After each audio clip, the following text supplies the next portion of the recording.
नमस्कार, आपके साथ मैं हूं दृष्टि शर्मा और आप देख रहे हैं आपका अपना चैनल भिवानी हलचल। आइए सबसे पहले डालते हैं एक नजर आज की न्यूज हेडलाइंस पर। जियो गीता अभियान के तहत 3 दिवसीय कार्यक्रम के चलते स्वामी ज्ञानानंद महाराज पहुंचे भिवानी। स्वास्थ्य विभाग द्वारा प्रशिक्षण में भिवानी बना 5 जिलों का क्षेत्रीय प्रशिक्षण केंद्र। भिवानी में हरियाली का महा अभियान, लगाए जाएंगे 3,62,000 पौधे। यातायात पुलिस द्वारा जिले में लगातार अभियान चलाकर यातायात व्यवस्था की जा रही दुरुस्त। अब नगर में सफाई के लिए नगर परिषद के हेल्पलाइन नंबर पर कर सकते हैं सीधी कॉल। भवानीखेड़ा के चर्चित बलजीत हत्याकांड में पुलिस ने किया 4 आरोपियों को गिरफ्तार। और अब खबरें विस्तार से। 14 से 16 जुलाई तक आयोजित होने वाली 3 दिवसीय जियो गीता अभियान के तहत गीता मनीषी स्वामी ज्ञानानंद महाराज का विभिन्न सामाजिक संगठनों और अंचल हॉस्पिटल परिवार ने भव्य स्वागत किया। कार्यक्रम में गीता के धार्मिक ही नहीं बल्कि मनोवैज्ञानिक और व्यावहारिक पहलुओं पर भी विशेष चर्चा की जाएगी। स्वामी ज्ञानानंद महाराज ने कहा कि भगवान श्री कृष्ण अपने समय के सबसे बड़े मनोवैज्ञानिक थे और गीता का संदेश आज भी तनाव मुक्त एवं संतुलित जीवन जीने की प्रेरणा देता है। गीता मनीषी स्वामी ज्ञानानंद महाराज का अंचल अस्पताल में पहुंचने पर स्टाफ एवं परिवार और भिवानी के विभिन्न संगठनों के द्वारा फूल मालाओं और शंख ध्वनियों से स्वागत किया गया। गीता ज्ञान को वैश्विक स्तर पर ले जाने वाले गीता मनीषी स्वामी ज्ञानानंद महाराज जियो गीता अभियान के तहत भिवानी में 3 दिवसीय कार्यक्रम कर रहे हैं, जिसमें गीता के धार्मिक पहलुओं के अलावा मनोवैज्ञानिक पहलुओं पर भी चर्चा होगी। इस कार्यक्रम में गीता के बारे में वकील, डॉक्टर्स, पत्रकार सहित विभिन्न क्षेत्रों से जुड़े हुए प्रबुद्ध जनों के लिए अलग अलग जियो गीता सेशन आयोजित किए जाएंगे, ताकि गीता के महत्व को समझकर उसे जीवन में अपनाया जा सके। स्वामी ज्ञानानंद महाराज ने कहा कि गीता ज्ञान को जियो गीता अभियान के तहत वैश्विक स्तर पर मॉरिशस, कनाडा सहित दुनिया के विभिन्न देशों में लेकर गए हैं। गीता के तार्किक महत्व को विश्व स्तर पर पहुंचाया है, ताकि गीता में जीवन जीने के तरीकों को लोग अपनाकर तनाव मुक्त व दबाव रहित जीवन जी सके। आज से 3 दिवसीय पावन गीता सत्संग प्रारंभ होगा और ये सत्संग केवल मंचीय आयोजन नहीं होगा, व्यवहारिक प्रेरणा होगी, समस्याओं का समाधान होगा। कहाँ जीवन को लेके, पारिवारिक स्थितियों को लेके, सामाजिक समरसता को लेके और वैश्विक स्तर पर कहाँ कहाँ किस किस रूप में समस्याएं बढ़ रही हैं और उसका समाधान क्या है। और सत्य ये है कि भगवद गीता एक ऐसा ग्रंथ है जिसमें समस्या का कारण भी स्पष्ट है और समस्या का निवारण भी जिस ग्रंथ में है। और तब द्वापर युग के अंत में ये उपदेश हुआ था, लेकिन आज के परिप्रेक्ष्य में, आज की स्थितियों परिस्थितियों में गीता उपदेश की सार्थकता, प्रासंगिकता तब से लेकर आज कहीं कहीं अधिक अनुभव की जा रही है, क्योंकि तब एक स्थान पर महाभारत था, अर्जुन दुविधा में था, लेकिन आज पूरा विश्व कहीं न कहीं संघर्षों की महाभारत में उलझा हुआ है। समाधान है भगवद गीता। इन 3 दिनों के सत्संग में वैसी समाधान पर चर्चा होगी और साथ ही साथ इन दिनों में समय का उपयोग, कहीं जेल में गीता, कहीं ब्रेल में गीता, कहीं न्यायालय में गीता, कहीं चिकित्सालय में गीता, इस रूप में अलग अलग कुछ कार्यक्रम आयोजित हैं। कहीं शिक्षा में गीता, यहाँ की चौधरी बंसीलाल यूनिवर्सिटी में जाना होगा, वहाँ भी गीता का कुछ संदेश होगा। मातृ एवं शिशु मृत्यु दर में कमी लाने तथा सुरक्षित प्रसव सेवाओं को और अधिक प्रभावी बनाने के उद्देश्य से स्वास्थ्य विभाग द्वारा 6 दिवसीय विशेष प्रशिक्षण कार्यक्रम आयोजित किया जा रहा है। मुख्य चिकित्सा अधिकारी डॉक्टर रघुवीर शांडिल्य ने बताया कि प्रशिक्षण के दौरान प्रतिभागियों को गर्भवती महिलाओं और नवजात शिशुओं की देखभाल, प्रसव के दौरान आने वाली जटिल परिस्थितियों में निपटने तथा आपातकालीन चिकित्सा प्रबंधन की विस्तृत जानकारी दी जा रही है। मुख्य चिकित्सा अधिकारी डॉक्टर रघुवीर सांडिल्य ने बताया कि भिवानी में प्रशिक्षण के दौरान प्रतिभागियों को हाई रिस्क प्रेगनेंसी की पहचान, सुरक्षित प्रसव की प्रक्रिया, प्रसव के दौरान होने वाले अत्यधिक रक्तस्राव की स्थिति में उपचार, नवजात शिशु के जन्म के बाद उसकी देखभाल, शिशु को सांस लेने में कठिनाई होने पर तत्काल उपचार, संक्रमण से बचाव, रेफरल प्रणाली तथा आपातकालीन परिस्थितियों में त्वरित निर्णय लेने जैसी महत्वपूर्ण विषय वस्तुओं पर विस्तार से प्रशिक्षित किया जा रहा है। प्रशिक्षण कार्यक्रम से जुड़ी डॉक्टर शालू ने बताया कि यह प्रशिक्षण केवल सैद्धांतिक नहीं है, प्रतिभागियों को अस्पताल के लेबर रूम और संबंधित वार्डों में ले जाकर व्यावहारिक प्रशिक्षण भी दिया जा रहा है, जिससे नर्सिंग स्टाफ का आत्मविश्वास बढ़ेगा और वे अपने अपने जिलों में बेहतर स्वास्थ्य सेवाएं प्रदान कर सकेंगे। नमस्कार, मैं डॉक्टर शालू हूँ, स्किल लैब मेडिकल ऑफिसर। यहाँ पर हम स्किल लैब की ट्रेनिंग दे रहे हैं जो कि 6 दिन चलती है। ये करवाने का हमारा मेन मोटो ये है कि जो नॉर्मल लेबर मतलब डिलीवरी से रिलेटेड जो चीज़ें होती हैं, उनकी कॉम्प्लिकेशंस क्या होती हैं, उनको मैनेज कैसे करेंगे।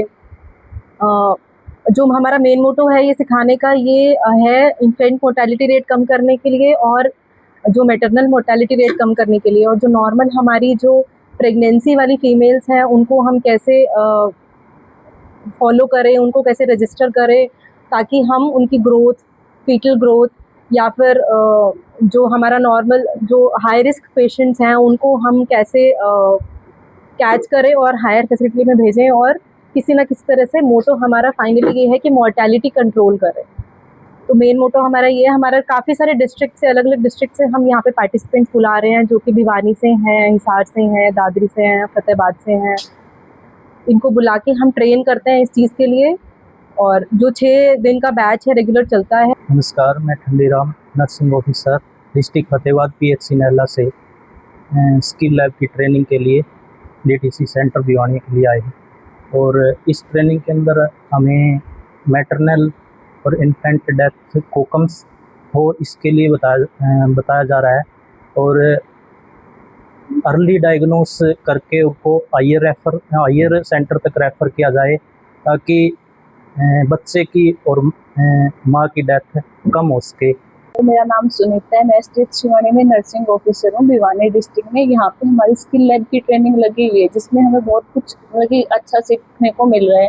जो हमारी नॉलेज है वो अपग्रेड हो रही है। यहाँ पे डॉक्टर शालू मैडम है, नितेश सर है, संतोष मैडम है, इनको काफ़ी अच्छी नॉलेज है और ये चीज़ें हमें सिखा रहे हैं। जैसे ANC पेशेंट हो गई, उसमें उसकी क्या केयर करें, PNC वाले पेशेंट हो गई, बच्चा हो गया, डिलीवरी के टाइम पे हमें क्या केयर करनी चाहिए, अगर कोई HRP आती है तो उसको हमें इमीडिएटली रेफ़र करना चाहिए, और जो नोडल ऑफिसर होते हैं वहाँ पे जहाँ पे भी हम रेफ़र कर रहे हैं उनको इन्फॉर्मेशन देनी चाहिए। इस चीज़ के बारे में हमें सिखाया जा रहा है, और टाइम टू टाइम यहाँ पे काफ़ी सारी ट्रेनिंग लगती रहती हैं, जिनसे मतलब जो बाकी के भी स्टाफ हैं ट्रेनिंग करवाते हैं कि मैटरनल और चाइल्ड हेल्थ के लिए। ये जो हमारा सेंटर है 4-5 डिस्ट्रिक्टों का एक ट्रेनिंग सेंटर है, जिसमें कि सिरसा है, फतेहाबाद है, दादरी है।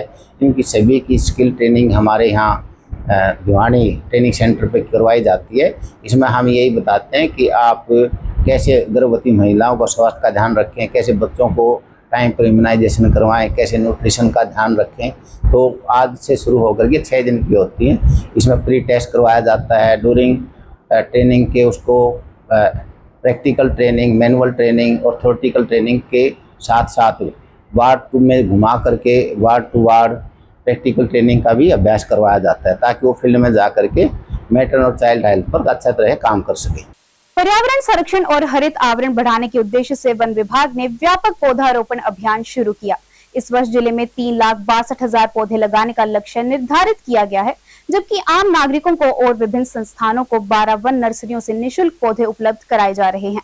विभाग का उद्देश्य सिर्फ पौधारोपण नहीं, बल्कि पौधों के संरक्षण और लोगों को पर्यावरण के प्रति जागरूक करना भी है। DFO राजेश वत्स ने बताया कि सरकारी कार्यालयों, पंचायतों, विद्यालयों, महाविद्यालयों तथा अन्य सार्वजनिक संस्थानों को प्राथमिकता के आधार पर पौधे उपलब्ध करवाए जा रहे हैं। विशेष रूप से सरकारी बालिका विद्यालयों के लिए सुहाना प्रजाति के पौधे तैयार किए गए हैं, जिन्हें निःशुल्क वितरित किया जाएगा। इससे विद्यालय परिसरों में हरियाली बढ़ेगी और विद्यार्थियों को एक मौका मिलेगा कि वो पौधों के प्रति अपना लगाव भी दिखा सकें और अपना प्यार भी समझा सकें। उन्होंने बताया कि वन विभाग की नर्सरियों से प्राप्त करके व्यक्ति अपने घर और संस्थान में पौधे ले जा सकते हैं। इच्छुक व्यक्ति को अपना पहचान पत्र तथा संबंधित संस्था, स्कूल, पंचायत या विभाग का अनुशंसा पत्र साथ लाना होगा। औपचारिकताएं पूरी होने के बाद पात्र व्यक्तियों और संस्थाओं को निःशुल्क पौधे उपलब्ध करवाए जाएंगे। डीएफओ ने कहा कि प्रदेश सरकार का लक्ष्य केवल पौधारोपण करना नहीं, बल्कि लगाए गए पौधों का संरक्षण सुनिश्चित करना भी है। देखिए, ऐसा है, इस वित्तीय वर्ष में जो हमें मुफ्त में पौधे वितरण का जो लक्ष्य मिला है वो 2 लाख पौधों का है और इसकी शुरुआत हो चुकी है। अब तक लगभग 25,000 पौधे हम दे चुके हैं और हमारे पास ज़िले में 12 नर्सरियां हैं। हर नर्सरी में पौधे उपलब्ध हैं। इन पौधों में छायादार, फलदार और शोभाकारी पेड़ पौधे उपलब्ध हैं। इसमें विद्यालयों के लिए, खासकर जो लड़कियों के विद्यालय हैं उसके लिए हमने इसमें सुहांजना के पौधे तैयार करवाए हैं अलग से और वो हम सबको निःशुल्क दे रहे हैं। तो ये लक्ष्य हम लगभग 15 अगस्त तक इसको पूरा कर लें। बस एक आधार कार्ड और एक आवेदन, वो इतना पर्याप्त है। अपना फ़ोन नंबर हो सके तो उस पर ज़रूर लिखें, अवश्य लिखें। इतना पर्याप्त है, कोई दिक्कत नहीं आएगी किसी को। आधार कार्ड और एक एप्लीकेशन, ये ज़रूरी है। हमारी कोशिश ये है कि जो भी नर्सरी में आए कोई खाली हाथ ना जाए, सबको पौधे मिलें। तो आमतौर पर हम 200 से 250 के बीच में पौधे देते हैं, लेकिन मान लिया कहीं पंचायत में ज़्यादा जगह है, वहाँ लगाने हैं और तो वहाँ अलग से हमने उनकी मांग के अनुसार पौधों की व्यवस्था की हुई है। इसी तरह कोई किसान अगर पौधे लेने आता है और उसको चाहिए पौधे, तो वो अगर ज़्यादा की डिमांड करता है तो किसान को हम इससे ज़्यादा भी पौधे उपलब्ध करवा देते हैं। उसके पास ज़मीन अच्छी हो, पानी का समुचित प्रबंध हो, तो हम ये पौधे उपलब्ध करवा देते हैं। सफाई व्यवस्था को और बेहतर बनाने के लिए नगर परिषद ने नागरिकों के लिए हेल्पलाइन नंबर जारी किए हैं। जिला नगर आयुक्त हरवीर सिंह ने बताया कि नागरिक सफाई व्यवस्था से जुड़ी समस्या की व्हाट्सएप पर सूचना दें। शिकायत मिलते ही नगर परिषद की ओर से त्वरित कार्रवाई की जाएगी। साथ ही लोगों से सड़कों, गलियों और खाली प्लॉटों में कूड़ा न डालने की अपील भी की गई है। जिला नगर आयुक्त हरबीर सिंह ने बताया कि नगर परिषद द्वारा सफाई से संबंधित समस्याओं के लिए 8053609453 और 8053609445 नंबर जारी किए हैं। नागरिक इन नंबरों पर गंदगी से संबंधित समस्या का फोटो भेज सकते हैं। नगर परिषद प्रशासन द्वारा प्राप्त शिकायतों पर शीघ्र कार्यवाही सुनिश्चित की जाएगी ताकि शहर की सफाई व्यवस्था बेहतर बनी रहे। जिला नगर आयुक्त ने नागरिकों से अपील की है कि वे सड़कों, गलियों या खाली प्लाटों में गंदगी न डालें। सफाई व्यवस्था में नगर परिषद का सहयोग करें। नगर परिषद प्रशासन शहर को गंदगी से मुक्त बनाने में हर संभव प्रयास कर रहा है। जी, नगर परिषद भिवानी लगातार स्वच्छता के लिए लोगों को भी जागरूक कर रहा है और हमारा प्रयास है कि नगर परिषद भिवानी के पूरे क्षेत्र में सफाई व्यवस्था दुरुस्त बनी रहे। इसके लिए डोर टू डोर कचरा वाहनों का भी संचालन नगर परिषद द्वारा किया जा रहा है और जो हमारे सफाई कर्मचारी हैं वो भी नियमित रूप से शहर में जाकर सफाई व्यवस्था को संभाल रहे हैं। इसमें नगर परिषद भिवानी द्वारा सभी नागरिकों की जागरूकता के लिए और सफाई संबंधी किसी भी समस्या के समाधान के लिए हेल्पलाइन नंबर भी जारी किए गए हैं, जो हमने न्यूज़ में भी जिनको पब्लिश करवाया है। तो मेरा सभी से अनुरोध है कि आपको कोई भी समस्या सफाई से संबंधित आती है तो ज़रूर नगर परिषद की हेल्पलाइन पर आप फ़ोन करें, उसका समाधान हम करवाएंगे।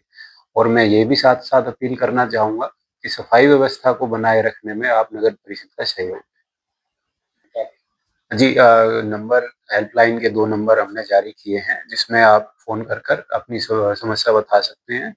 वो हैं 8053609453 और 8053609445। ये 2 नंबर हैं जहां पर आप एमसी में फ़ोन करके आप अपनी सफाई संबंधी कोई भी समस्या है वो बता सकते हैं। भवानी खेड़ा में हुए हत्याकांड में त्वरित कार्रवाई करते हुए पुलिस अधीक्षक सुमित कुमार के निर्देशन में 4 आरोपियों को पकड़कर बड़ी सफलता हासिल की गई। थाना प्रभारी उप निरीक्षक सुरेश कुमार ने बताया कि आरोपियों से लगातार गहन पूछताछ की जा रही है। उन्होंने कहा कि कानून व्यवस्था से खिलवाड़ करने वालों के खिलाफ सख्त कार्रवाई लगातार जारी रहेगी। भवानीखेड़ा में हुए बलजीत हत्याकांड का खुलासा करने की दिशा में पुलिस ने बड़ी सफलता हासिल की है। थाना प्रभारी उप निरीक्षक सुरेश कुमार ने बताया कि गिरफ्तार किए गए चारों आरोपियों से गहन पूछताछ की जा रही है। पुलिस हत्याकांड के पीछे की वजह, पूरे घटनाक्रम और इसमें किसी अन्य व्यक्ति की भूमिका की भी जांच कर रही है। पूछताछ में सामने आने वाले तथ्यों के आधार पर आगे की कानूनी कार्यवाही अमल में लाई जाएगी। जिला पुलिस का कहना है कि अपराधियों के खिलाफ अभियान लगातार जारी रहेगा। कानून व्यवस्था से खिलवाड़ करने वालों के विरुद्ध सख्त कार्यवाही की जाएगी और किसी भी दोषी को बख्शा नहीं जाएगा। कल रात को करीब 9:30-10 बजे पुलिस को सूचना मिली कि अस्पताल चौक भवानीखेड़ा में 2 व्यक्ति घायल अवस्था में पड़े हैं, जिस पर पुलिस मौका पर पहुंची तो 2 व्यक्ति झगड़ा में घायल हुए पड़े थे, जिनको घायलों को उनके परिजनों की इमदाद से सरकारी हॉस्पिटल भवानीखेड़ा दाखिल करवाया। डॉक्टरों ने वहां से प्राथमिक उपचार के बाद रेफर सरकारी अस्पताल भिवानी का कर दिया। वहां पर एक घायल बबुआ उर्फ बलजीत सनोप ओम प्रकाश निवासी भवानीखेड़ा की मृत्यु होगी दौरान इलाज, तथा मोनू सनोप राजेंद्र घायल अवस्था में सरकारी अस्पताल भिवानी दाखिल है, जिसकी स्टेटमेंट पर मुकदमा अभियोग अंकित किया गया है। तथा इस दौरान पुलिस ने मामले की गंभीरता को देखते हुए 4 आरोपियों दीपक, प्रीतम, संदीप पुत्र राजकुमार व राजकुमार पुत्र जयराम को काबू कर लिया है, जिनसे गहनता से पूछताछ जारी है। पूछताछ के दौरान जो भी सामने आएगा उस हिसाब से कार्रवाई अमल में लाई जाएगी। 2020 में कोई मर्डर का मुकदमा दर्ज हुआ था भवानीखेड़ा में ही, और उसी रंजिश को लेके इन्होंने सुनियोजित तरीके से इनके ऊपर हमला करके ये अपने घटना को अंजाम दिया है। यातायात नियमों की अनदेखी करने वालों के खिलाफ ट्रैफिक पुलिस ने सख्ती और बढ़ा दी है। यातायात पुलिस प्रभारी संजय कुमार ने बताया कि चेकिंग अभियान के दौरान शराब के नशे में बाइक चला रहे एक चालक का चालान काटकर उसकी मोटरसाइकिल इंपाउंड कर दी गई। पुलिस के अनुसार इस वर्ष अब तक नशे में वाहन चलाने के लिए 2300 से ज्यादा अधिक चालान किए जा चुके हैं और आगे भी कार्रवाई जारी रहेगी। ट्रैफिक एसएचओ संजय कुमार ने कहा कि इस साल अब तक नशा करके वाहन चलाने वालों के 2300 चालान हो चुके हैं। एनसीआर में आने की वजह से इन दिनों में भिवानी में ट्रैफिक पुलिस द्वारा पेट्रोल के 15 साल पुराने साधनों और डीजल के 10 साल पुराने साधनों के विरुद्ध कार्रवाई की जा रही है। सभी वाहन चालक पुराने बाइक, कार, टेम्पो सवारी गाड़ी बेच दें या उनको कबाड़ी को दे दें, अन्यथा उन्हें भी इंपाउंड कर दिया जाएगा। ट्रैफिक पुलिस इंचार्ज ने बताया कि नशे के खिलाफ पुलिस की मुहिम सख्ती से चल रही है। अगर कोई भी वाहन चालक शराब पीकर गाड़ी चलाते हुए पाया गया तो चालान के साथ साथ वाहन को भी जब्त कर लिया जाएगा। उन्होंने कहा कि बिना नंबर प्लेट घूमने वाले वाहन चालकों के चालान भी किए गए हैं। दिनोद गेट पे चेकिंग कर रहे थे तो एक शराबी हमने चेक किया तो एक शराबी चालक अपना बाइक चलाता हुआ है और हमने उसके अल्कोहल सेंसर से चेक किया तो उसने शराब पी हुई थी, उसका हमने भी चालान किया है। तो कितने चालान किया और अब तक कितने चालान? अब तक हम इस साल में करीब 2300 के करीब चालान कर चुके हैं शराबी चालकों के, और ये अभियान लगातार जारी है। इसमें देखो श्रीमान एसपी साहब ने सख्त निर्देश दिए हुए हैं, कोई भी शराबी चालक शराब पीकर गाड़ी ना चलाए और उनके खिलाफ सख्त कार्रवाई की जाए। जिनके निर्देश अनुसार ही हम ये लगातार अभियान चलाए हुए हैं और शराबी चालकों के लगातार चालान किए जा रहे हैं। मेरी शहर वासियों से यही अपील रहेगी कि आप शराब पीकर अपना व्हीकल ना चलाएं, इसमें आप का खुद भी नुकसान होगा और सामने वाले का भी नुकसान होगा। और अब जाने से पहले एक नजर आज की न्यूज हेडलाइंस पर। जियो गीता अभियान के तहत 3 दिवसीय कार्यक्रम के चलते स्वामी ज्ञानानंद महाराज पहुंचे भिवानी। स्वास्थ्य विभाग द्वारा प्रशिक्षण में भिवानी बना 5 जिलों का क्षेत्रीय प्रशिक्षण केंद्र। भिवानी में हरियाली का महा अभियान, लगाए जाएंगे 3,62,000 पौधे। यातायात पुलिस द्वारा जिले में लगातार अभियान चलाकर यातायात व्यवस्था की जा रही दुरुस्त। अब नगर में सफाई के लिए नगर परिषद के हेल्पलाइन नंबर पर कर सकते हैं सीधी कॉल। भवानीखेड़ा के चर्चित बलजीत हत्याकांड में पुलिस ने किया 4 आरोपियों को गिरफ्तार। अब मुझे दीजिए इजाजत और देखते रहिए आपका अपना चैनल भिवानी हलचल।